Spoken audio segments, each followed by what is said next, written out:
Para sa GMA Integrated News, Nav Gonzalez, nakatutok, 24 oras. Iwas sa alegasyon ng dating Pangulo, wala at hindi raw kailanman nakasama si Pangulong Bongbong Marcos sa drug watch list ng PDEA. Kaano man kasimple, kahit hindi engrande, ang iyong handog ngayong Pasko, magbibigay saya sa puso. Kahit di mamahalin, kanilang tatanggapin, basta regalo'y galing sa puso, pagdaramahan nila ang pagmamahal mo. Ibigay mo, ng buong buo, ang iyong puso, sa kapwa mo. Kaya ngayong Pasko, magmahalan ng buong puso. Guilty beyond reasonable doubt. Yan ang hatol ng Sandigan Bayan kay dating Quezon City Councilor at aktor na si Roderick Paulate para sa kasong graft. 8 counts ng falsification of public documents. Sa iyong sorpresa, Lahat ay sasaya, buong pusong pasasalamat. Babalik, babalik ang lahat. babalik na lahat.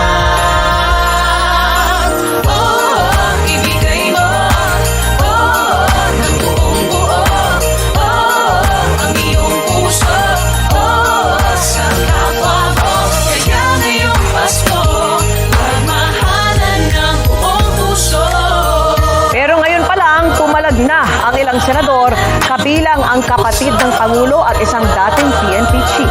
Nakatutok si Mav Gonzalez. Git din ni Sheila Go, Buong pusong magbigayan, Pusong mamahalan, buong mundo'y magdimahalan ng buong puso. Ibigay mo, ang iyong puso, sa kapwa mo.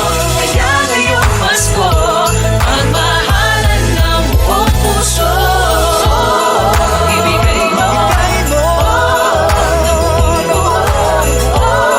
ang iyong puso, sa kapwa mo. Kaya ngayong Pasko, magmahalan ng buong buo. Kinontra ng PDEA o Philippine Drug Enforcement Agency ang paratang ni dating Pangulong Rodrigo Duterte na nasa drug watch list na pinakita daw sa kanya ng PDEA ang pangalan ni Pangulong Bongbong Marcos. Sabi ng PDEA, kapag ang isang pangalan ay nailagay na sa drug watch list, hindi na ito mabubura. Maaring mabago. mahalan ng buong puso.